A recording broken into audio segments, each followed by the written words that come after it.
Hello, welcome to Books in the Biz, a podcast that looks at both the financial and operational sides of success. Please welcome our hosts, Dan Paulson and Richard Veltray. Dan is the CEO of Envision Development International, and he works with leaders to increase sales and profits through great cultures with solid operations. Rich is CEO of the Veltray Group and a financial strategist working with companies to manage their money more effectively. Now on to the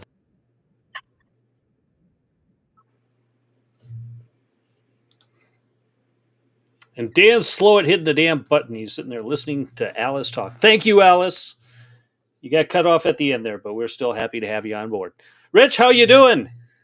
I'm doing okay. How are you, Dan? Another day, another dollar, as they say. There we go. Hey, so we've been hosting some focus groups around XCXO, and we've had some interesting discussions there. The good news is it's consistent. And even better that it sounds like we're going down the right path with all this stuff. But there was an interesting challenge, I will say, that popped up. And let's see if you agree with this. This is a high trust business.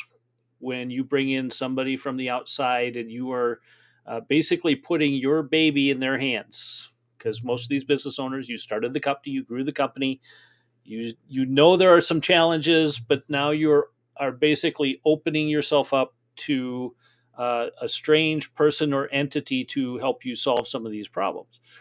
And what came up in the focus group, if I remember right, was that really almost everyone's probably been burned in some way, shape, or form with somebody.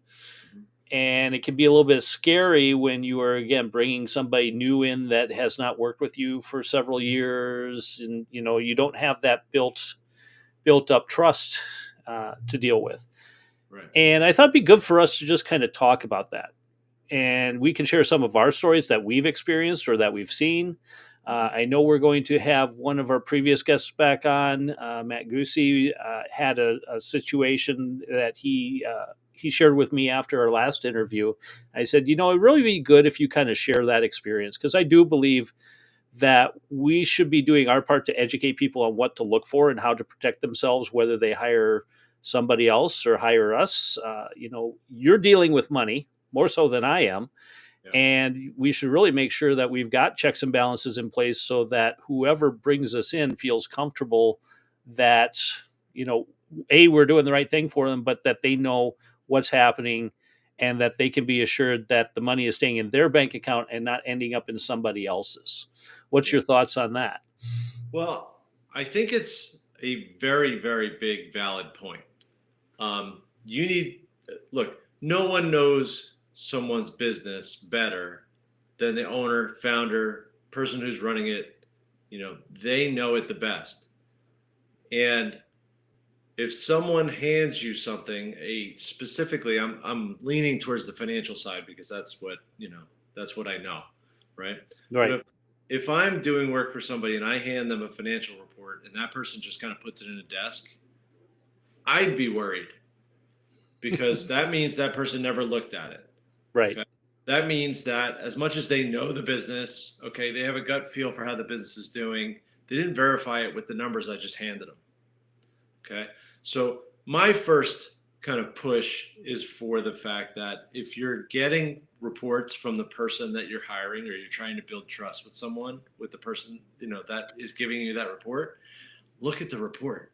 Mm-hmm. See if it makes some degree of sense, especially if you know what you hired that person to do. Okay. Does the report show you that they're doing what you asked them to do? Does the report show you that the company's doing what your gut tells you is it matching what your gut's telling you? Okay. And if it doesn't, ask questions. Like immediately ask questions. Don't wait. Don't keep it in the drawer. Don't say, well, George is a good guy and I don't want to talk to him. I don't want to say anything that makes him upset. No, you're the business owner. So I think there's a big piece of this that really comes down to, do you know what you asked for? And do you know what they're telling you is actually happening from that? And is there anything in there that causes you stress or some degree of, I have to ask more questions because this doesn't make any sense? Yeah, I don't know about you. I'm sure you've actually probably seen more of this than I have. There's at least, I can think of two or three clients I've had that have dealt with embezzlement. Yeah. One was a client I was already working with for a number of years, and there were numerous changes that were kind of happening at rapid fire pace. And anyway, he had an employee that was in a position where she was managing checks coming in and cash going out. And as it turns out, she was able to get one of the business checks converted to personal name and was taking that check and then going to the bank and cashing it in. Now it was in the business owner's name, but it had kind of taken off all the business telltale signs on it, so that you knew it was directed towards a business versus an individual. And she got away with that for a number of, probably better than a year, before finally a banker noticed that a woman was coming in cashing a man's check every time around the same time of the day, around the same time of the week. Mhm. And then when we went back and tracked on it, well, she had actually been doing this before this owner even owned the business. So he had bought the business from somebody else, and she had started way back when, but she was taking at the time, like $10 or $20, maybe a week. And by the time we caught her, we were looking through the financials, because that was one of the requirements I had, is know your financials, know your numbers. And we were noticing discrepancy. Well, by the time everything settled out, she was taking about $30,000 to $60,000 a month. Wow. So, if this had continued on, eventually it would have reached a point where the business owner would have been significantly hurt by what had happened, and could even put him out of business.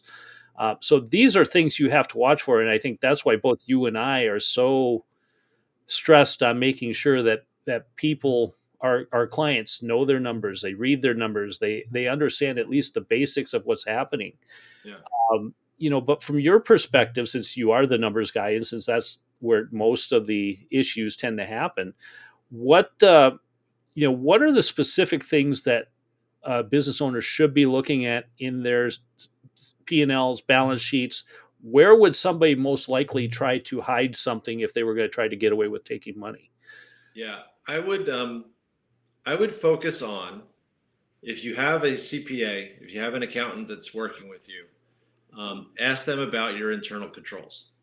If you're audited, you probably have an internal control report, because your auditor's probably prepared something that said, here's your internal control weaknesses, if you have any.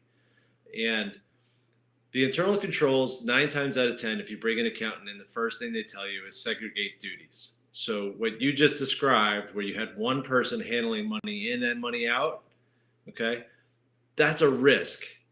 Like Mhm. that immediately should be a risk, that you have a limitation in the fact that you don't have a lot of people, so you can't really segregate, and you're using the same person to do money in and money out. The mitigating factor, the way you would actually oversee that and beat that, is by some degree of oversight. There should be excessive oversight over that person. And if they got away with it for a while, there wasn't enough oversight on that person. Okay. So by oversight, I would tell you the first thing that I would look at is who's doing your bank rec, who's actually reconciling your books against what the bank says actually happened in your account. Okay. Look at the written checks. Okay. If you're signing them, you should know that if there's anything in that list of checks that went out, if they don't match what you actually would have expected to see go out, or that you recall that you signed, then there's a discrepancy right there. If there are sort of strange adjustments or cashed checks or something else, if you can see it on the bank rec, that's probably the first place I would look. Other than that, I would take a look at just a general financial statement. How's the business doing? If there's anything in there that stands out, question it. Ask what you see that doesn't make a whole lot of sense to you. Make someone explain it to you. And if they can't, keep going. Mhm. Keep asking. Okay. It's not that you're out to get anybody, it's professional skepticism. It's, I don't understand it, so please make me understand it before I sign off that everything's okay. Yeah, I would even, in most cases, with the businesses we're talking about, they're probably small enough that they have a limited number of vendors. We're not dealing with a Ford or GM or a Boeing or something like that, where they might have hundreds, if not thousands, of vendors providing different components to build their equipment. In most cases, when I look at a company, even of 20, $30 million, they might only have 10, 20 vendors that they're picking from for sourcing parts or whatnot. So make sure you kind of recognize the names. And I would say that's what another way you can kind of do an internal audit is go through the list of vendors that you have checks going out to and have people explain to you, well, what company is this? Where is that? When did we start working with this business? What exactly are they doing for us? Anytime you put an eyeball on it, it requires somebody to answer a question and also helps mitigate the chance that they're going to try and slip something through. Because if you're not looking at, as you point out, if it just goes on a shelf or just goes in a drawer, then they can get away with stuff. They can add a new vendor, and that vendor's probably starts out taking $50 to $100 a week, and then it's 200, then it's 500, then it's 1,000, and before you know it, you're in the hundreds of thousands lost. And there's been several stories in the news, everything from not-for-profits to for-profit businesses that have lost hundreds of thousands, if not millions of dollars over the course of years because they put somebody in place and trusted them to do a job and then never did any follow-up or follow-through to make sure that what they were doing was accurate. How often would you actually ask a client to actually do an audit? Because it's more common in the not-for-profit world. A lot of times, I think actually with 501c3, you are required to do an audit every year or every other year. I think it's every other year. Might depend on the state. But, most businesses, unless they get fairly large, I don't think are required to do an audit of any sort. So would you actually recommend a company do that? Not necessarily. Okay. 9 times out of 10, the audit requirement, like you said, you gave a great example. 501c3 requires that you have an audit because you're taking money from the public. Okay? Yep. That is usually the push for why there's an audit. New Jersey, the state basically says if you're over a certain dollar amount, audit's required, and you have to actually provide a copy of the audit report to the state. So it goes along with your 501c3 status, and it goes along with your state status. The otherwise, a for-profit company usually runs into an audit requirement because they borrow money, and the bank would require it, or the investor would require it if they took on, ownership. If it's publicly traded, is that a requirement too, as part of being Publicly traded is definitely required. Yeah. Okay. But on a privately held, if they go to a bank and the bank gives them a certain dollar amount, bank 9 times out of 10 is going to say we want an audit. I think there's a dollar threshold. I mean, if you're borrowing $50,000 from the bank, I don't think they're going to say they're not going to worry about that. On audit. If you're borrowing $5 million, they might want to have a borrowing in the millions. I can guarantee you, you're going to have an audit requirement. So then on top of that, then again, investors may say, we want an audit because they want to basically make somebody accountable for the fact that did you actually do what you said you were going to do? I would say though, that as you grow, if you have some degree of concerns, I would probably hire somebody just to not necessarily do a full blown audit.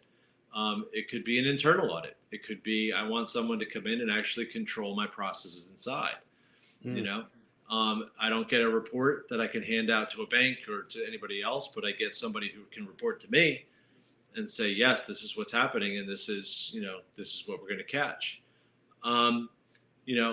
Fraud's tough to catch. Fraud's tough to plan for. Collusion is tough to plan for because now you don't have to find one, you have to find two. Or multiple. Or multiple. And then you have an additional piece that I wanted to mention too. I said, when I was thinking about it, it's not just the actions of what you do internally. We have to talk about cyber theft now. And how can that have an effect? How are you mitigating the fact that someone from the outside can actually get to you? Which I had. Mm. I had someone who actually sent some kind of an email to someone inside of a company with a link in it, and the guy inside clicked the link, and the link actually allowed this outside perpetrator to monitor his system from outside. So he was actually Mm. able to get into the system and was able to follow his emails. And when he followed the emails, he figured out that I have the guy who's responsible for sending out company wires. And this company was building out warehouses, and the construction companies were sending him bills for as much as $1.5 million. Mm. Okay. So what they did was they sent an email to this guy and said, please change our banking information to X, and had a header that looked like it was from the right people, Yep. and please send it to SunTrust Bank. And I think the funny part was when you looked at it later, SunTrust was spelled wrong. Yep. So there were plenty of places they could have caught it, but nobody caught it. Got the email, looked at his supervisor and said, do you think this is legit? Supervisor said, well, it came from them. It looks like it's legit. Went to the other guy who was responsible, showed it to him, and he changed the banking information. So the Nobody next made a call though. no one picked up the phone. Okay, which was an internal requirement. Pick up the phone, verify the banking information. They didn't do it, and essentially because they kind of powwowed internally, they thought they were all going to be okay. That next $1.5 million that went out didn't go to the right people. It went out and was lost. So you now have to deal with putting protections in place for things outside. Okay, and it's a real thing. It's not fake. These procedures of just 2 minutes picking up the phone and talking to somebody would have saved them $1.5 million. At the end of the day, I think they got a little bit of insurance money back. They found the account it went into, and there was still some money in there. So I think they lost a little more than half of it, Mm. but they only recovered the other half. The rest of it's gone. And trying to find a person like that will probably be impossible because the money is Yeah, moved from one account to the next, and it's yeah, usually overseas. So the chance of you actually holding somebody a task on is going to be impossible. yep.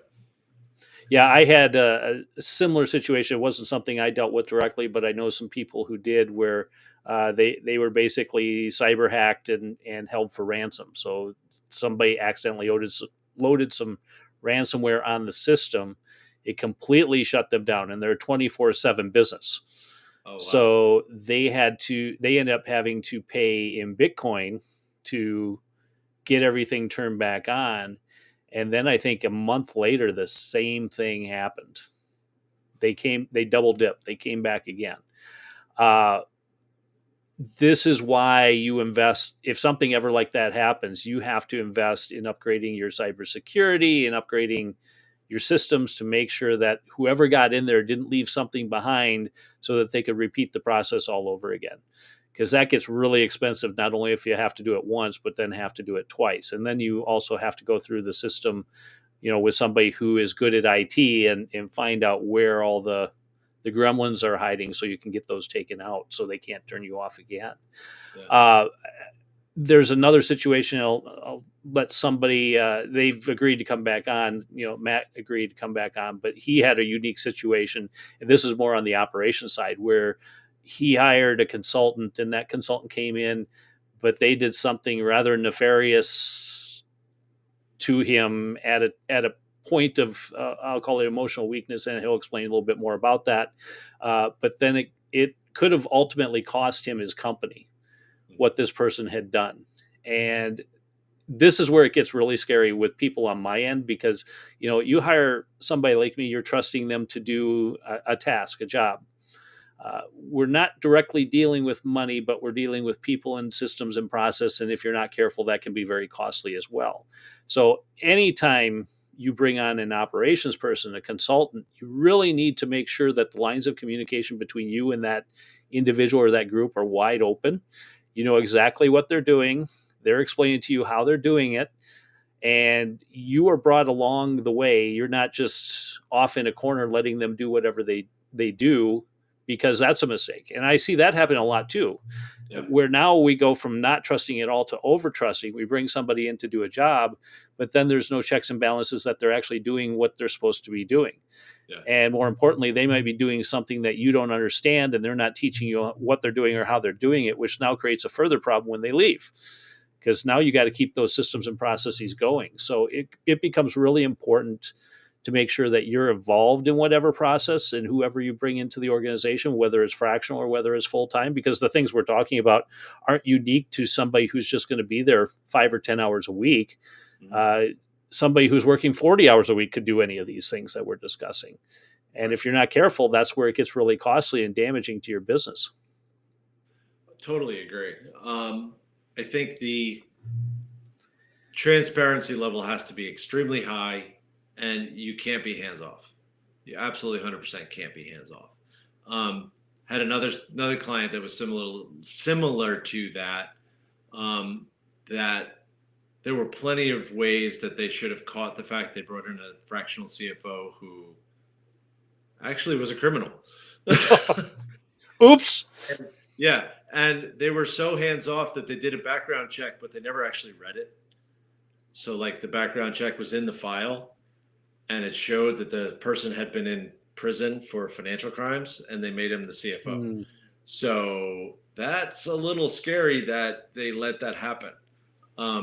Actually, it's a lot scary that they let that happen.